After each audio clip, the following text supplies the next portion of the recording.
اعوذ باللہ من الشیطان الرجیم بسم اللہ الرحمن الرحیم۔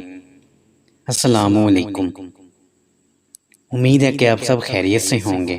اللہ پاک آپ سب کو اپنے حفظ و امان میں رکھے۔ اس ویڈیو میں ہم حضرت عیسیٰ علیہ السلام اور ان کے ایک شاگرد کے بارے میں جانیں گے کہ وہ کیسے سفر پر نکلے اور پھر ان کے ساتھ راستے میں کیا کیا واقعات پیش آئے جو کہ ہمارے لیے باعث عبرت ہے۔ تو اس لیے ویڈیو کو اینڈ تک ضرور دیکھیں۔ حضرت عیسیٰ علیہ السلام اپنے ایک شاگرد کو ساتھ لے کر کسی سفر پر نکلے۔ راستے میں ایک جگہ رکے اور شاگرد سے پوچھا کہ تمہاری جیب میں کچھ ہے؟ شاگرد نے کہا میرے پاس 2 درہم ہیں۔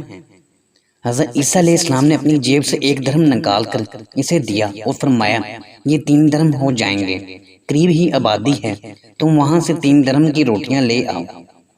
وہ گیا اور 3 روٹیاں لیں۔ راستے میں آتے ہوئے سوچنے لگا کہ حضرت عیسیٰ علیہ السلام نے تو 1 درہم دیا تھا اور 2 درہم میرے تھے، جبکہ روٹیاں 3 ہیں۔ ان میں سے آدھی روٹیاں حضرت عیسیٰ علیہ السلام کھائیں گے اور آدھی روٹیاں مجھے ملیں گی، لہٰذا بہتر ہے کہ میں 1 روٹی پہلے ہی کھا لوں۔ چنانچہ اس نے راستے میں 1 روٹی کھا لی اور 2 روٹیاں لے کر حضرت عیسیٰ علیہ السلام کے پاس پہنچا۔ آپ نے 1 روٹی کھا لی اور اس سے پوچھا 3 درہم کی کتنی روٹیاں ملی تھی؟ اس نے کہا 2 روٹیاں ملی تھی، ایک آپ نے کھائی اور ایک میں نے کھائی۔ حضرت عیسیٰ علیہ السلام وہاں سے روانہ ہوئے۔ راستے میں ایک دریا آیا۔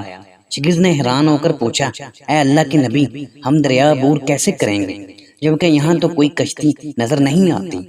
حضرت عیسیٰ علیہ السلام نے فرمایا گھبراؤ مت، میں آگے چلوں گا، تم میری ابا کا دامن پکڑ کر میرے پیچھے چلتے آؤ، خدا نے چاہا تو ہم دریا پار کر لیں گے۔ چنانچہ حضرت عیسیٰ علیہ السلام نے دریا میں قدم رکھا، وہ شاگرد نے بھی ان کا دامن تھام لیا۔ خدا کے اذن سے آپ نے دریا کو اس طرح پار کر لیا کہ آپ کے پاؤں بھی گیلے نہ ہوئے۔ شاگرد نے یہ دیکھ کر کہا میری ہزاروں جانیں آپ پر قربان، آپ جیسا صاحب اعجاز نبی تو پہلے مبعوث ہی نہیں ہوا۔ آپ نے فرمایا یہ معجزہ دیکھ کر تمہارے ایمان میں کچھ اضافہ ہوا؟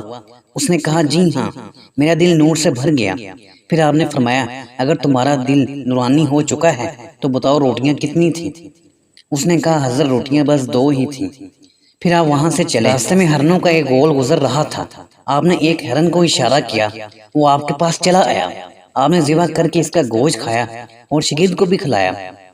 جب دونوں گوشت کھا چکے تو حضرت عیسیٰ علیہ السلام نے اس کی کھال پر ٹھوکر مار کر کہا اللہ کے حکم سے زندہ ہو جا۔ ہرن زندہ ہو گیا اور چوکڑیاں بھرتا ہوا دوسرے ہرنوں سے جا ملا۔ شاگرد یہ معجزہ دیکھ کر حیران ہو گیا اور کہنے لگا اللہ کا شکر ہے جس نے مجھے آپ جیسا نبی اور معلم عنایت فرمایا ہے۔ حضرت عیسیٰ علیہ السلام نے فرمایا یہ معجزہ دیکھ کر تمہارے ایمان میں کچھ اضافہ ہوا؟ شاگرد نے کہا اے اللہ کے نبی، میرا ایمان پہلے سے دوگنا ہو چکا ہے۔ آپ نے فرمایا پھر بتاؤ کہ روٹیاں کتنی تھیں؟ شاگرد نے کہا حضرت روٹیاں 2 ہی تھیں۔ پھر دونوں راستہ چلتے گئے کہ کیا دیکھتے ہیں کہ ایک پہاڑی کے دامن میں سونے کی 3 اینٹیں پڑی ہیں۔ آپ نے فرمایا 1 اینٹ میری ہے اور 1 اینٹ تمہاری ہے اور تیسری اینٹ اس شخص کی ہے جس نے تیسری روٹی کھائی تھی۔ یہ سن کر شاگرد شرمندگی سے بولا حضرت تیسری روٹی میں نے ہی کھائی تھی۔ حضرت عیسیٰ علیہ السلام نے اس لالچی شاگرد کو چھوڑ دیا اور فرمایا 3 اینٹیں تم لے جاؤ۔ یہ کہہ کر حضرت عیسیٰ علیہ السلام وہاں سے روانہ ہو گئے اور لالچی شاگرد اینٹوں کے قریب بیٹھ کر سوچنے لگا کہ انہیں کیسے گھر لے جائے۔ اسی دوران 3 ڈاکو وہاں سے گزرے۔ انہوں نے دیکھا ایک شخص کے پاس سونے کی 3 اینٹیں ہیں۔ انہوں نے اسے قتل کر دیا اور آپس میں کہنے لگے کہ اینٹیں 3 ہیں اور ہم بھی 3 ہیں، لہٰذا ہر شخص کے حصے میں 1 اینٹ آتی ہے۔ اتفاق سے وہ بھوکے تھے۔ انہوں نے ایک ساتھی کو پیسے دیے اور کہا کہ شہر قریب ہے، تم وہاں سے روٹیاں لے آؤ، اس کے بعد ہم اپنا اپنا حصہ اٹھا لیں گے۔ وہ شخص روٹیاں لینے گیا اور دل میں سوچنے لگا اگر میں روٹیوں میں زہر ملا دوں دونوں ساتھی مر جائیں گے اور 3 اینٹیں میری ہو جائیں گی۔ ادھر اس کے دونوں ساتھیوں نے آپس میں مشورہ کیا کہ اگر ہم اپنے اس ساتھی کو قتل کر دیں تو ہمارے حصے میں سونے کی 1.5 اینٹ آئے گی۔ جب ان کا تیسرا ساتھی زہر لو روٹیاں لے کر آیا تو ان دونوں نے منصوبے کے مطابق اس پر حملہ کر کے اسے قتل کر دیا۔ پھر جب انہوں نے روٹی کھائی تو وہ دونوں بھی زہر کی وجہ سے مر گئے۔ واپسی پر حضرت عیسیٰ علیہ السلام وہاں سے گزرے تو دیکھا کہ اینٹیں ویسی کی ویسے رکھی ہیں، جبکہ ان کے پاس 4 لاشیں بھی پڑی ہیں۔ آپ نے یہ دیکھ کر ٹھنڈی سانس بھری اور فرمایا دنیا اپنے چاہنے والوں کے ساتھ یہی سلوک کرتی ہے۔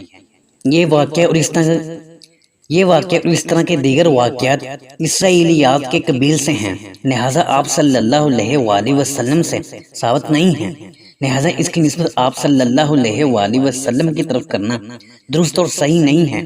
ہاں البتہ بغیر منسوخ کیے ہوئے واضح نصیحت کے لیے بیان کرنے کی گنجائش ہے۔ اس کی وجہ یہ ہے کہ یہ اسرائیلیات کی 3 قسمیں ہیں۔ پہلی قسم وہ اسرائیلیات ہیں جن کی تصدیق دوسرے خارجی دلائل سے ہو چکی ہے، مثلا فرعون کا غرق ہونا وغیرہ۔ ایسی روایات اس لیے قابل اعتبار ہیں کہ قرآن کریم یا صحیح احادیث نے ان کی تصدیق کر دی ہے۔ دوسری قسم وہ اسرائیلیات ہیں جن کا جھوٹ ہونا خارجی دلائل سے ثابت ہو چکا ہے، مثلا یہ کہانی کہ حضرت سلیمان علیہ السلام آخر عمر میں معاذ اللہ بت پرستی میں مبتلا ہو گئے تھے۔ یہ روایت اس لیے قطعاً باطل ہے کہ قرآن کریم نے صراحتاً اس کی تردید فرمائی ہے۔ تیسری قسم ان اسرائیلیات کی ہیں جن کے بارے میں خارجی دلائل سے نہ یہ ثابت ہوتا ہے کہ وہ سچی ہیں اور نہ یہ ثابت ہوتا ہے کہ وہ جھوٹ ہیں، مثلا تورات کے احکام وغیرہ۔ ایسی اسرائیلیات کے بارے میں نبی کریم صلی اللہ علیہ وآلہ وسلم کا ارشاد ہے، نہ ان کی تصدیق کرو اور نہ ان کی تکذیب کرو۔ اس قسم کی روایات کو بیان کرنا تو جائز ہے، لیکن ان پر نہ کسی دینی مسئلے کی بنیاد رکھی جا سکتی ہے اور نہ ان کی تصدیق یا تکذیب کی جا سکتی ہے، اور اس قسم کی روایات کو بیان کرنے کا کوئی خاص فائدہ بھی نہیں۔ ناظرین، ہماری آج کی ویڈیو یہیں تک تھی۔ امید ہے کہ ہماری یہ ویڈیو آپ کو پسند آئی ہوگی۔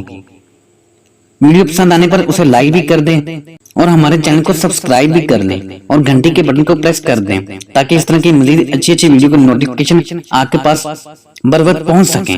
شکریہ۔ اللہ آپ کا حامی و ناصر ہو۔